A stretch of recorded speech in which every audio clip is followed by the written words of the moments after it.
Hi guys, అందరూ ఎలా ఉన్నారు? ఇవాళ మీతో షేర్ చేసుకోబోయే వీడియో వచ్చేసి ఒక హెల్దీ రెసిపీ. ఏంటి అంటే పనీర్ పరాటా. సో దీనికి కావాల్సిన ఇంగ్రీడియంట్స్ వచ్చేసి మనం రెగ్యులర్గా చపాతీస్కి పిండి ఎలా కలుపుకుంటామో అలానే తీసుకోవాలి. పన్నీర్ తీసుకోవాలి, సాల్ట్, కారం తీసుకోవాలి. సో ఇప్పుడు పన్నీర్ని స్మాష్ చేసుకొని ఈ సాల్ట్ అండ్ కారం కూడా మిక్స్ చేసేస్తాను. ఫస్ట్ చపాతీని ఇలా చిన్నగా రౌండ్ చేసుకోవాలి.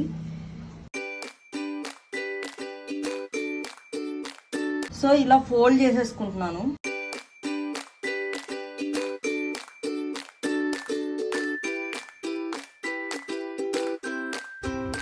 సో ఇలా గీ వేసుకుంటున్నాను.